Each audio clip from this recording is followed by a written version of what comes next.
प्यारे बच्चों, कैसे हो आप सभी। आशा करता हूं बहुत ही अच्छे होंगे और जहां भी होंगे अच्छे से अध्ययन कर रहे होंगे।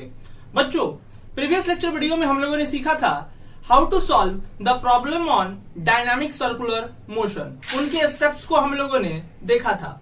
बच्चों, उसी के ऊपर एक प्रश्न को हम लेकर आए हैं, जिस प्रश्न का नाम है रोटर या फिर डेथ वॉल। बच्चों, आप लोग बचपन में डेथ वॉल देखे होंगे, मौत का कुआं। बहुत बार आप लोग प्रदर्शनी में गए होंगे, सर्कस में गए होंगे और वहां पे गाड़ियों को एक सिलेंड्रिकल नुमा शेप के अंदर घूमते हुए आप लोगों ने देखा होगा। कुछ इस प्रकार से इस सिलेंड्रिकल नुमा रहता है और उसमें गाड़ियों को आप बहुत बार घूमते देखे होंगे और गाड़ी कभी भी इसमें गिरता नहीं है और वो क्या करता रहता है, रिवॉल्व गाड़ी जो भी है, कार है, मोटरसाइकिल है, वो सब क्या करते हैं, वो लोग घूमते रहते हैं। बच्चों, आज उसी के ऊपर हम उसी कॉन्सेप्ट के ऊपर एक प्रश्न लेकर आए हैं और इस प्रश्न को हम लोग बहुत ही अच्छे से समझने का कोशिश करेंगे। बच्चों, आओ बातों को स्टार्ट करते हैं, सीखते हैं, जानते हैं, समझते हैं। मैं शिवानंद त्रिपाठी और आपका अपना प्यारा सा चैनल मेकर कॉन्सेप्ट क्लासेस। बच्चों, आओ बातों को स्टार्ट किया जाए। देखते हैं, यहां पर ये सिलेंड्रिकल वॉल है और ये सिलेंड्रिकल वॉल में, इस सिलेंड्रिकल वॉल को हम ओमेगा वेलोसिटी दे दिए, एंगुलर वेलोसिटी दे दिए। एक व्यक्ति यहां पर एक खड़ा है, एक व्यक्ति एक सपोर्ट पर से यहां पे खड़ा है, खड़ा कर दिए, एक सपोर्ट दिया पहले उसे। और देखो सर्कस में क्या होता है बच्चों, किस तरह से एक व्यक्ति को मैंने खड़ा कर दिया। भाई साहब, ये व्यक्ति यहां पे खड़ा है। अब हम क्या करेंगे कि जेंटली इसे यहां से हटा देंगे, जेंटली इसे क्या करेंगे, धीरे से हटा देंगे। अब जैसे ही मैं हटाऊंगा यहां से, यह व्यक्ति को हम कितना एंगुलर स्पीड दे या फिर कितना एंगुलर वेलोसिटी दे, कह सकते हैं कितना एंगुलर वेलोसिटी दे कि यह व्यक्ति नीचे की तरफ स्लिप ना करे, मतलब यहीं पे चिपका रहे। यहां से मैंने हटा दिया। अब सोचो ये कितना अच्छा जादू हो गया कि यह घूम रहा है और यह नीचे भी नहीं आ रहा है, यह व्यक्ति जो है नीचे भी नहीं आ रहा है और यहाँ पे चिपका हुआ भी है। अब जरा सोच लो, चिपगिल्ली के टाइप का।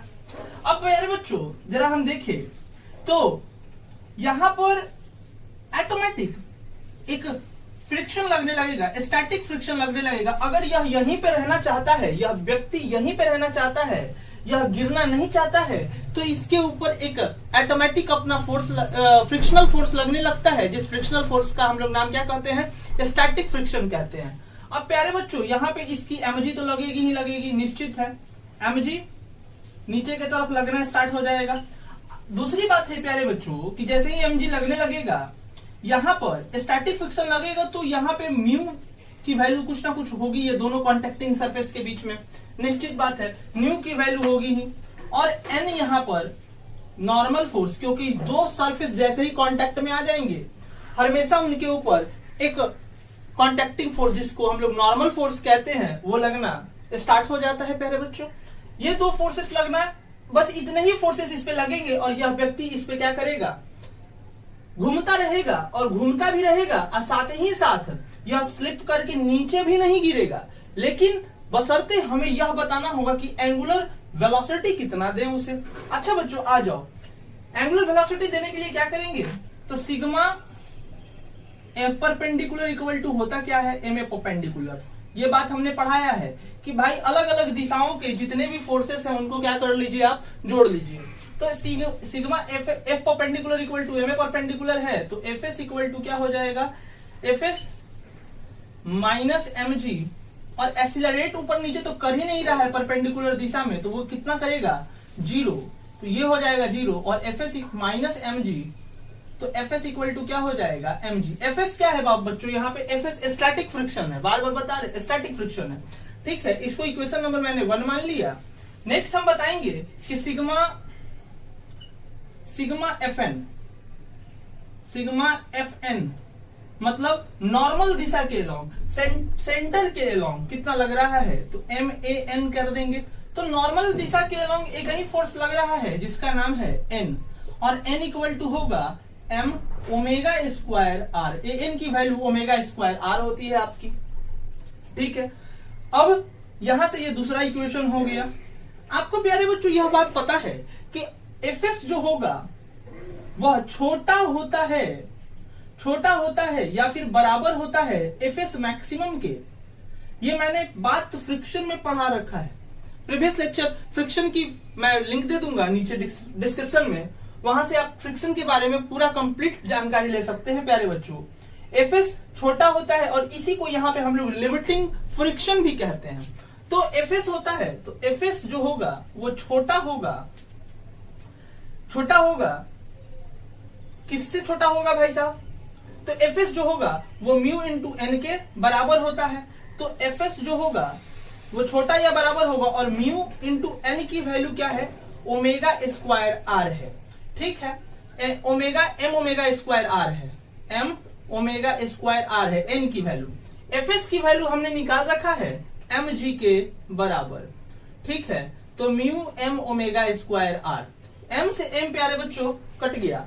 अगर हमें ओमेगा की वैल्यू चाहिए, ओमेगा की वैल्यू चाहिए कि कितनी हम एंगुलर वेलोसिटी दे दे या फिर एंगुलर स्पीड दे दे कि यह घूमता रहे और इसमें से यह व्यक्ति जो है वो कभी नीचे स्लिप करके गिरे ही ना, तो उसके लिए क्या करेंगे? ये मल्टीप्लाई में इधर गया तो डिवाइड में, ये भी मल्टीप्लाई में इधर गया तो डिवाइड में, तो omega square greater than equal to